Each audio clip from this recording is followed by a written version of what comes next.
Buenos días, buenas tardes y buenas noches, dependiendo del lado de la latitud donde estén. Mi nombre es Luis Alejandro González, soy entrenador de natación y entrenador de triatlón de la ciudad de Córdoba, Argentina. Sean todos bienvenidos a mi proyecto personal, AG Entrenamiento, en donde intentamos crear un espacio de intercambio de ideas, debates, entrevistas a otros profesionales sobre diferentes temáticas, expresar ideas y tratar de compartir la experiencia que uno va aprendiendo en el campo con la intención de abrir nuevos caminos para los demás. El foco y el alma de este podcast es devolver un poco de lo mucho que a mí me han dado todos estos años y llamar al debate enriquecedor.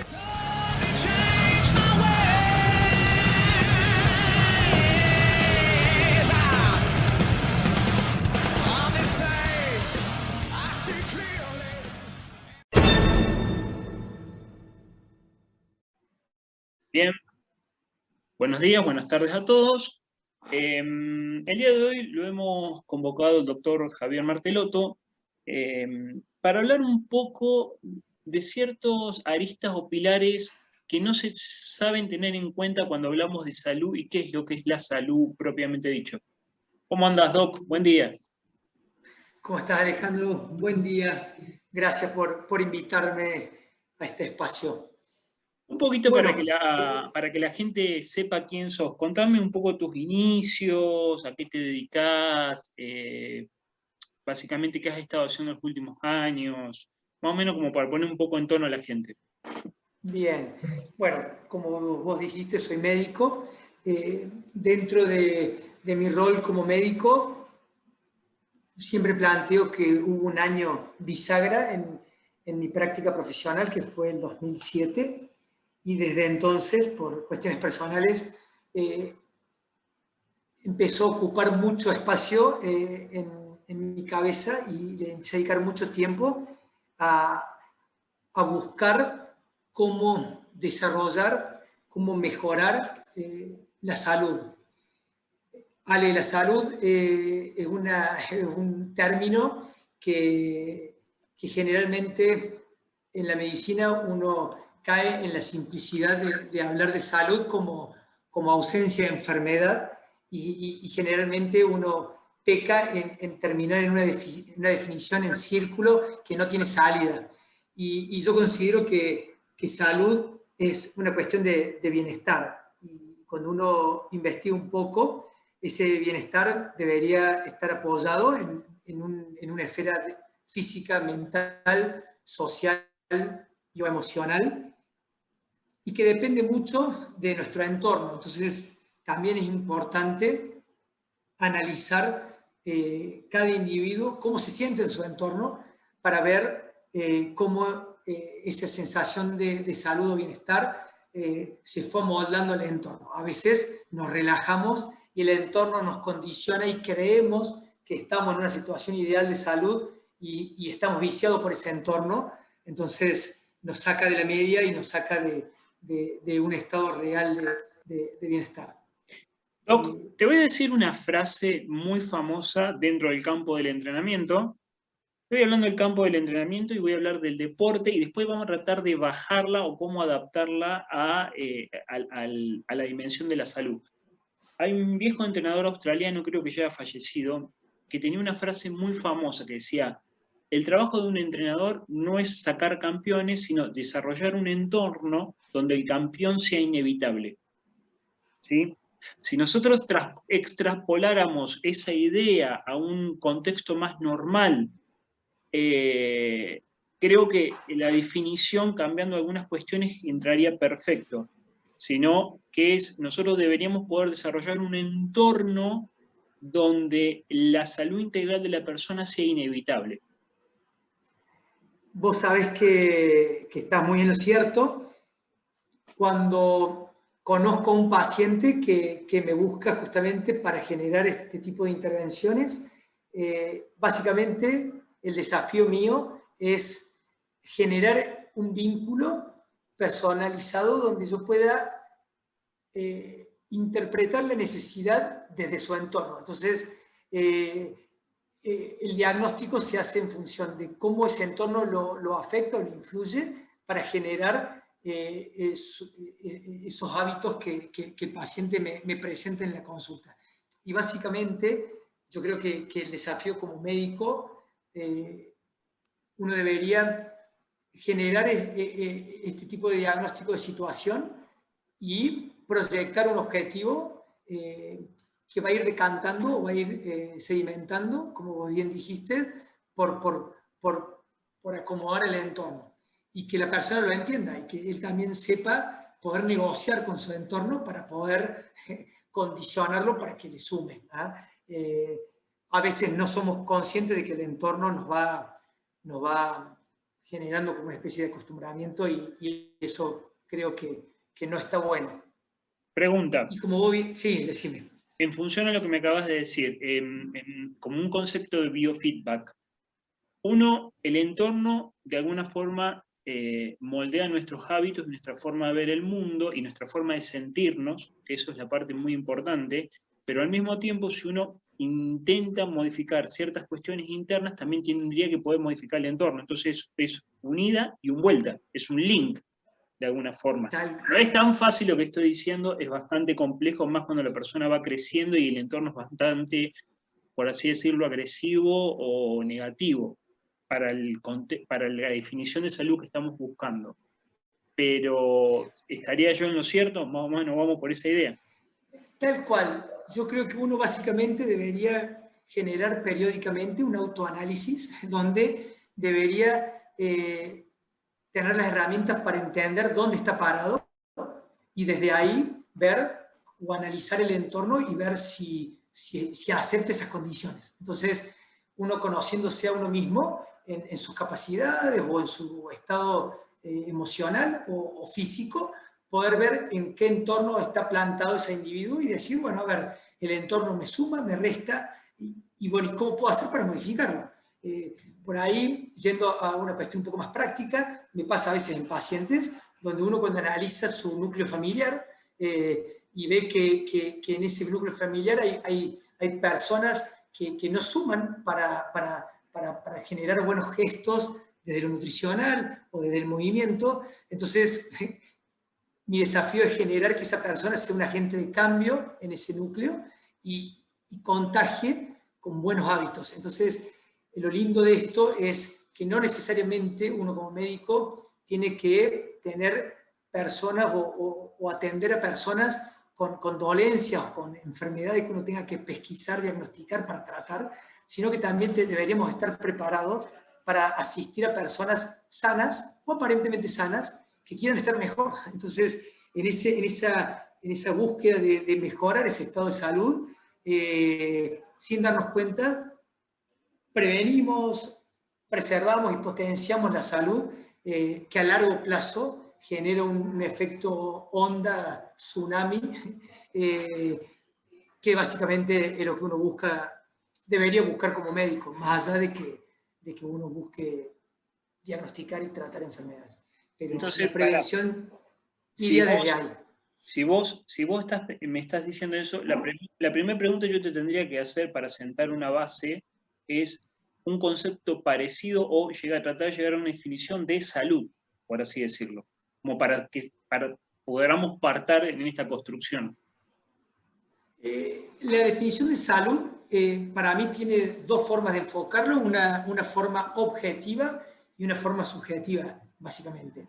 El estado de salud es bienestar físico, mental y social, pero que si uno lo ve así, puede interpretarlo como una cuestión subjetiva, donde si yo me siento bien, y físicamente me siento bien, y mental y socialmente estoy generando mis actividades cotidianas sin ningún impedimento, me siento bien. Pero morfológicamente o biológicamente puedo estar cursando con alguna enfermedad física que yo desconozco. Entonces, técnicamente o subjetivamente estoy bien, me siento en un estado de bienestar, pero morfológicamente o biológicamente estoy cursando una enfermedad que desconozco. Entonces, esa cuestión de subjetivo es cómo te sentís, y objetivo, es decir, como médico pesquiso y evalúo al individuo biológico y veo su estado de salud, es como que tenés esas dos visiones ópticas. Generalmente, yo lo que intento hacer es, cuando hago la entrevista o la primera entrevista con un paciente es analizar cómo se siente y evaluar subjetivamente si esa persona en su discurso está en un estado de bienestar.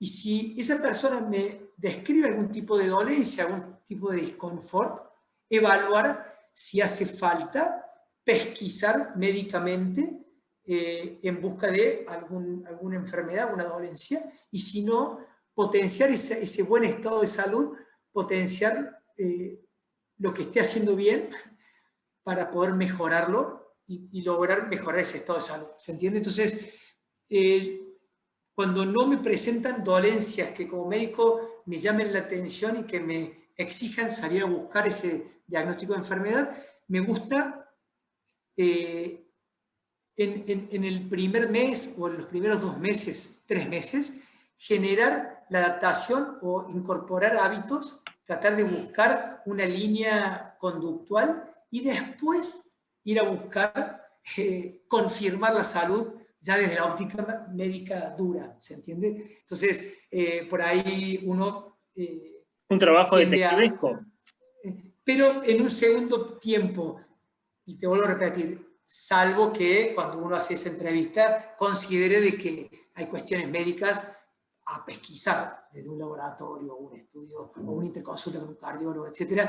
Pero si no, me gusta encarar al individuo desde una cuestión más preventiva, y cuando se haya consolidado el hábito y este gesto de buscar la salud, desde ahí salir a confirmar de que estemos haciendo las cosas bien. ¿Se entiende el concepto? Sí, si no, sí, uno sí, trata de, es como yo digo, no me gusta ese concepto criterio médico de te salgo a correr con un laboratorio tocado o con, ¿me entendés? Es, vamos a buscar generar hábitos, generar un estilo de vida saludable con cuestiones muy simples que no tienen nada que ver con el alto rendimiento, no te asustes, simplemente es que el paciente se empieza a mover con criterio preventivo y desde ahí confirmar la salud y crecer de la mano del paciente dentro de sus ganas o hasta donde esté dispuesto a Vos sabés que dar.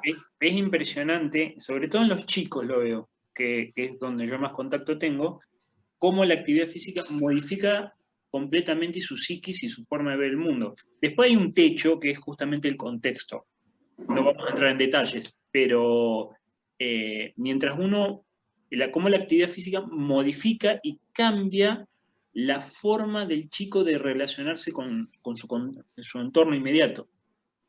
Es increíble. Yo, desde que me dedico a esto, en mi cabeza está esto del movimiento. Es como que en la naturaleza todo lo que se queda quieto, todo lo estancado, tiende a echarse a perder. El ser humano considero que como ser biológico tiene que moverse y mucho, y ese movimiento que se debería incorporar, como bien decís, desde nuestros inicios, siempre tiene que ser con un perfil lúdico, al principio un juego, y yo creo que ustedes, personas capacitadas para eso, son los responsables, pero tiene que ser desde una óptica de responsabilidad social. Es como que los médicos, los educadores, profesores o maestros de escuela, acompañados del profesor de educación física,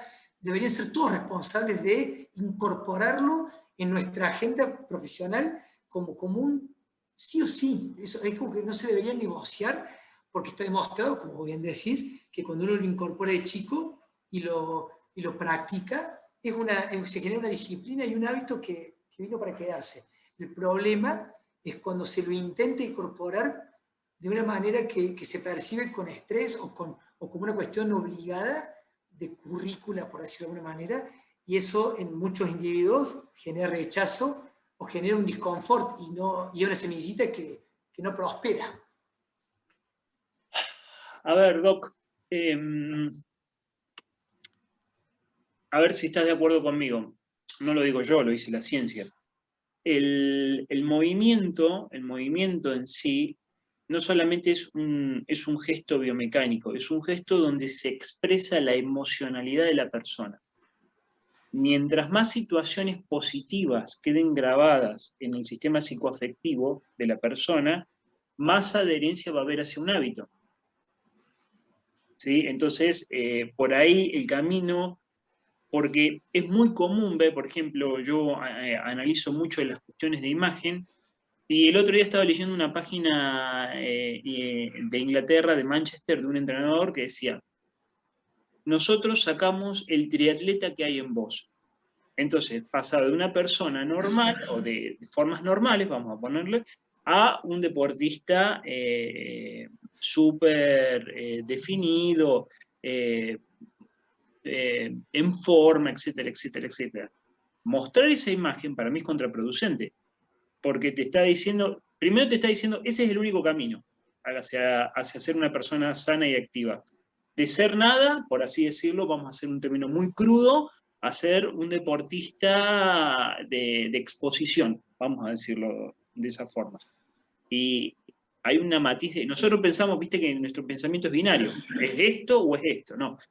Y hay todo un camino intermedio, que es el camino del aprendizaje A. Y ese es un pésimo error de transmisión del mensaje. Mira, Alejandro, es perfecto lo que decís. ¿En qué sentido? Yo como médico, desde que me dedico a esto, siempre intenté definir cuáles son los gestos deportivos de movimiento básicos para generar una mejora y mantener un estado de salud. Y mientras más estudio, más me doy cuenta que es muy poco lo que tenemos que hacer para estar bien. Y cuando uno interviene un paciente, vamos a ponerle un rótulo sedentario, donde hay escaso movimiento o ausencia de movimiento, uno tiene que hacer mucho foco en el pequeño gesto, en el gesto ínfimo, para que esa persona no levante mucho la vara y no se frustre en el proceso. Entonces va incorporando pequeños gestos, se va migando con el movimiento. Entonces esto que vos decís, es como que el entorno te dice, o sos, vamos a poner el ejemplo del triatlón, que sabemos que nos gustan los dos, pero no es, o sos un triatleta Ironman o no sos nada. No, a ver, en el medio hay un montón de estímulos y juegos, y yo siempre reniego, bueno, con disciplina. Discúlpenme por ahí los que no lo entienden, pero me da mucha bronca, Ale, el tema de que la gente no se anime a correr un triatlón a sprint o un short por vergüenza, porque como está en sus inicios, en Córdoba o el país, no está desarrollada la distancia, porque la gente le da vergüenza exponerse en sus inicios. Entonces plantean levantar la vara y decir, quiero hacer triatlón, y se plantean un medio Ironman o un Iron como primer estímulo. Y vos decís, pero hay un montón por hacer en distancias cortas, hasta migarte, bueno, y pasa con estímulos simples también, con el running, o que están muy de moda, de que quieren ser maratonistas o quieren dedicarse a la ultradistancia y no se dan cuenta que hay un montón de pasos previos que generan muchísimo bienestar y salud, y no necesariamente tiene que ser un maratonista, un triatlonista, un ultramaratonista, un jugador de primera de fútbol. Hace un montón de gestos previos que generan salud. Y después se discutirá con cada individuo si está en condiciones de emprender el camino hacia el alto rendimiento, siempre preservando la salud ante todo. Nosotros en el campo del entrenamiento hay dos premisas básicas, que es ejecutar y sostener. Yo puedo ejecutar muchas veces, pero lo que no sostengo en el tiempo no genera una adaptación desde todos los puntos de vista, psicológico, psicoafectivo, morfológico. Podríamos estar hablando horas de esto.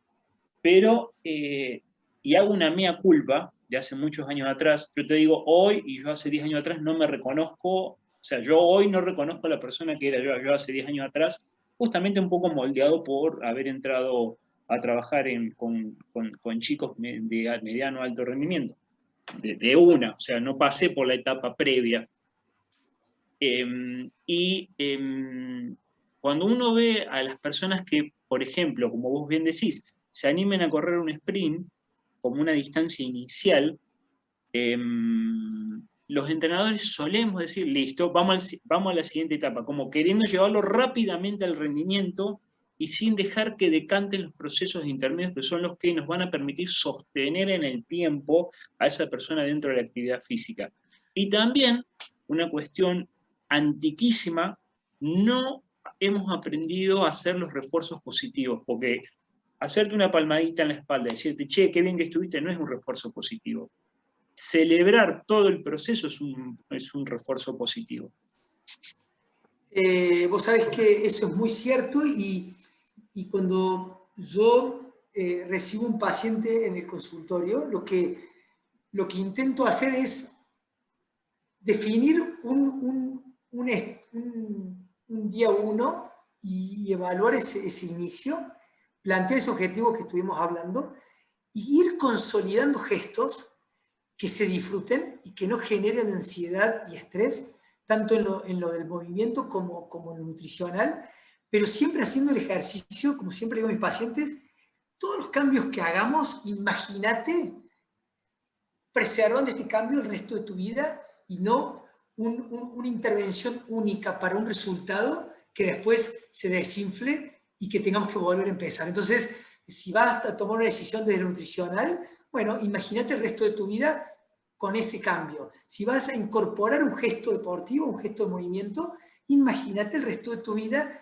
dedicándole ese tiempo a ese gesto. Entonces, como yo siempre lo planteo de esta manera, cualquiera puede ser un maratonista, por decirlo de alguna manera, pero es muy difícil mantenerte el resto de tu vida siendo un maratonista. Entonces, cuando uno plantea un objetivo, tiene que saber leer después de la montaña. Entonces, cuando uno creó el proyecto, ejecutó esa evaluación, esa prueba, pero después incorporar el proceso como un estilo de vida. Entonces, cuando yo me hago llamar ultramaratonista, no me defino como ultramaratonista porque corro X distancia, sino porque todos los días me levanto pensando en el fin de semana, ir a la montaña, en terminar el consultorio, irme a correr y generar el ejercicio de fuerza para mantener mis rodillas sanas. Entonces es como, es mi estilo de vida pensando en cómo hacer para mantenerme con esa frescura y esa chispa de tengo ganas de ir a la montaña, tengo ganas de ir a correr. Eso para mí es ser un ultramaratonista y no llenar la pared de medallas de carreras. Entonces, lo que uno tiene que intentar sembrar en las personas es esa chispa, esa cuestión de levantarte a la mañana diciendo, quiero hacer esto, y no por una cuestión impuesta de decir, no, qué embole, tengo que ir al gimnasio, tengo que ir a correr, mira el frío que hace, qué lindo que va a estar hoy correr con este frío. Va por ahí. Vos sabés que el otro día entrevisté a un coach bastante famoso acá en Argentina, que me tiró un par de conceptos que me parecieron altamente aplicables a lo que vos estás planteando. Él decía, estábamos hablando de la estructura de los hábitos, ¿no? Y él decía, yo puedo poner un hábito, o sea, porque como el futuro no existe, yo solo lo único que puedo ver de presente es el pasado, yo puedo tratar de poner ese hábito atrás. Pero es más fácil negar algo diciéndole sí a algo y no simplemente negar algo por negar algo. Es decir, no voy a comer esta porción de torta. Voy a dar un ejemplo bien burdo. No voy a comer esta porción de torta, pero sí voy a comer, dar un ejemplo, este postre de fruta hecho con claras de huevo, mandarina y maní. O sea, que su valor nutricional, o sea, es más fácil decirle no a algo diciéndole sí a algo. Cambiar una cosa por la otra que simplemente negar. Entonces, muchas veces los programas de actividad física, las propuestas de actividad física, las propagandas promoviendo la actividad física, nos dicen lo malo que es algo, pero no nos presentan lo bueno que es lo otro. Lo dan como por supuesto, y la gente no supone nada, el ser humano no supone nada. El ser humano construye en función a lo que percibe y siente del mundo. Tal cual, y por eso hago mucho foco en que el paciente o la persona entienda que los cambios que está construyendo son buscando interpretarlo así, como que sea un mimo, que la persona entienda que se está mimando y no que una persona de chaquetilla con un estetoscopio en el cuello, le está exigiendo, le está indicando que genere un cambio abrupto en su hábito nutricional o deportivo. Entonces, a ver, poniendo el ejemplo de la torta, a ver, la restricción extrema, si yo te prohíbo la torta para siempre, salvo cuestiones puntuales médicas, pero si yo te la prohíbo, la restricción mantenida en el tiempo, el resultado es, no quiero usar, sí, la voy a usar, la palabra atracón, es decir, relacionarme compulsivamente con ese alimento. Entonces, si yo lo negocio con la persona, me encanta usar la palabra negociación, lo negocio con el individuo, decir, bueno, a ver, ¿en qué momento de la semana lo vamos a utilizar? Esa torta, ¿qué te genera? ¿Lo querés compartir en una cuestión social? ¿Lo querés compartir en una cuestión de festejo? ¿Va más por una cuestión emocional? Entonces es como que analizar el por qué la necesidad de la torta, y bueno, y que también siga siendo un mimo, pero que también sea un mimo en algún momento de la semana, vamos a poner el otro extremo, que es la moda, la manzana verde. Entonces decir, bueno, a ver, si yo tengo una torta y tengo la manzana verde, bueno, cada cosa tiene su momento en la semana. Entonces, si yo quiero generar un estímulo deportivo de alta calidad, y bueno, no estaría bueno la torta antes, capaz que sí la manzana, por dar un ejemplo burdo, pero todo tiene su momento en la semana, en el año, y el individuo tiene que estar relajado en esa relación con el alimento o con la actividad física. Yo creo que hablando un poco de los pilares que deberíamos tener esta charla, o apoyar esta charla, es la alimentación, como lo venimos haciendo, la actividad física también, y el descanso, por ahí no descuidarlo. Entonces, son 3 pilares: alimentación, descanso, movimiento, que si uno lo sabe acomodar y lo sabe manejar, no hace falta tecnología, no hace falta megaestructuras, no hace falta recurso humano. Es como cada persona aprendiendo a manejar estos 3 pilares puede tener una buena base de salud o bienestar. Y las personas que no lo tengan, por cualquier causa, se puede mejorar esa condición de falta de salud o de enfermedad, se la puede mejorar muchísimo teniendo en cuenta también estos 3 pilares. Mira, creo que vas a estar de acuerdo conmigo en esto. Cuando uno niega o no hace algo por negación o por fuerza de voluntad, justamente es una cuestión de fuerza de. Yo fuerzo una situación, voluntariamente fuerzo una situación. Todo lo que venga de fuerza de no es sostenible en el tiempo, es contrario a lo que estamos diciendo.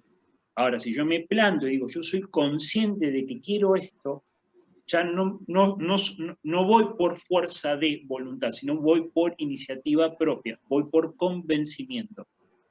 Entonces, de alguna forma, calculo que para cerrar esta charla inicial con vos, podríamos decir que nosotros debemos darle las herramientas a la persona para que concientice y vaya hacia su objetivo por voluntad propia y no por fuerza de voluntad, no por forzar situaciones.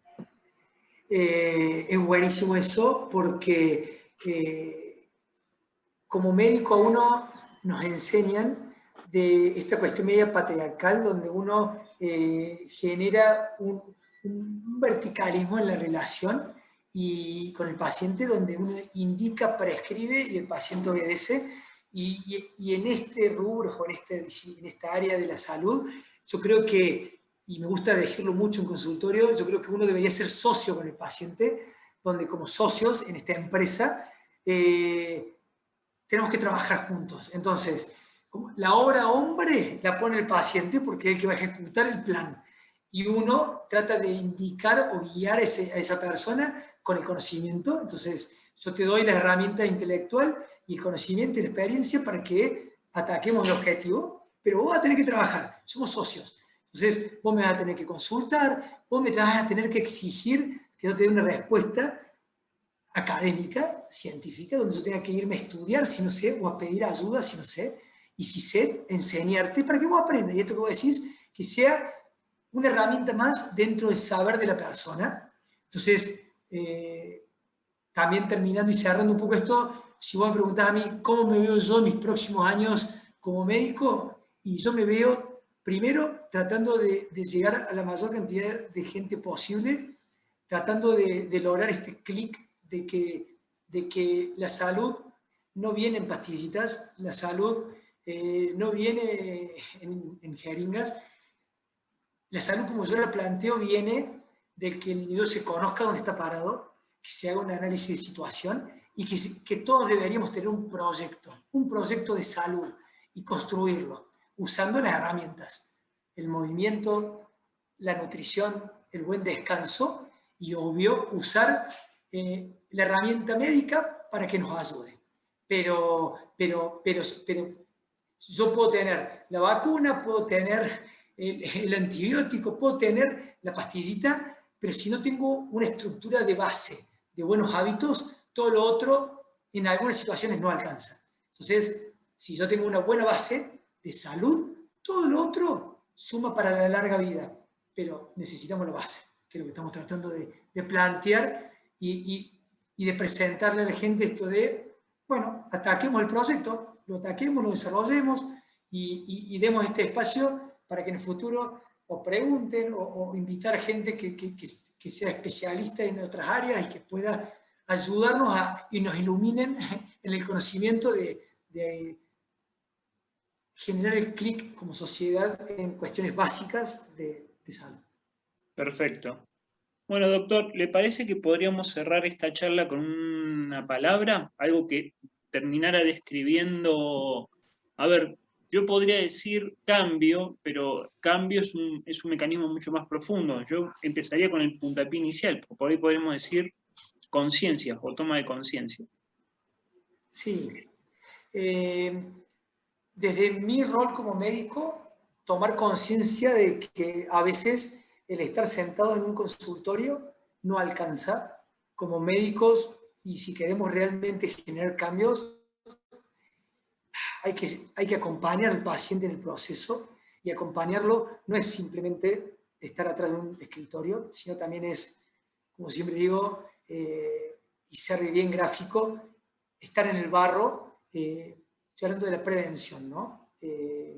Entonces, por eso acompañar y ayudar a que la gente, como vos bien decís, tome conciencia y entienda dónde está, a dónde quiere ir y que trabaje en función de eso.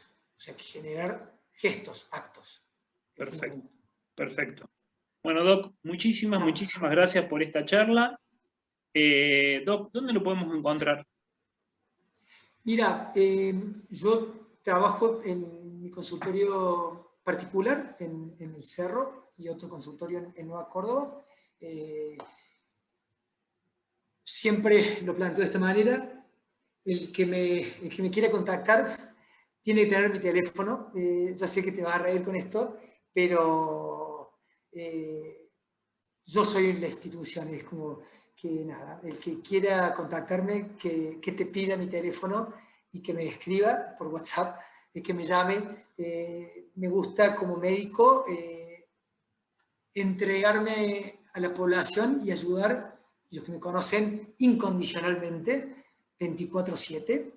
Y siempre en esto trato de compararme con el antiguo médico ruralista, el que estaba en el pueblo y le tocaban el timbre a cualquier hora y tenía que ayudar y asistir, y que no podía estar detrás de un turnero, una secretaria. Me gusta eso. Ya sé que por ahí suena raro, pero bueno, básicamente es eso. Me gusta que la gente me contacte a mí, que yo pueda darle respuesta, generar entrevistas y charlar y ayudar. Incondicional. Bien. Gracias, Doc, por la charla de esta mañana.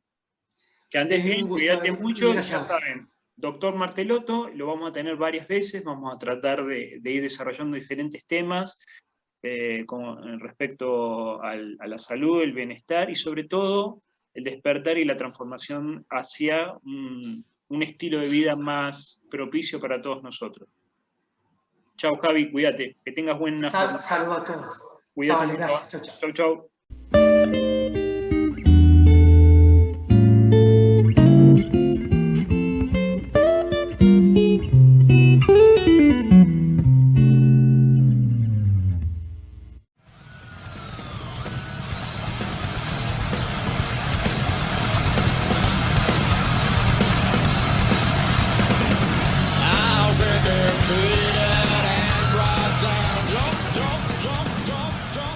Espero que este capítulo les haya gustado. Recuerden transformar las palabras en acciones, ya que este es un camino de un eterno aprendizaje y la acción siempre tiene el lugar principal. Si te gustó esta información, date una vuelta por nuestro sitio web AG Entrenamiento, en donde vas a poder encontrar un montón de información como esta, artículos, videos, entrevistas a otros profesionales y espacios de debate abierto, que eso es muy enriquecedor. También podés seguirnos en Instagram, Facebook y en nuestro canal de YouTube como AG Entrenamiento. Mi nombre es Luis Alejandro González y los espero en nuestro próximo encuentro. Cuídense mucho.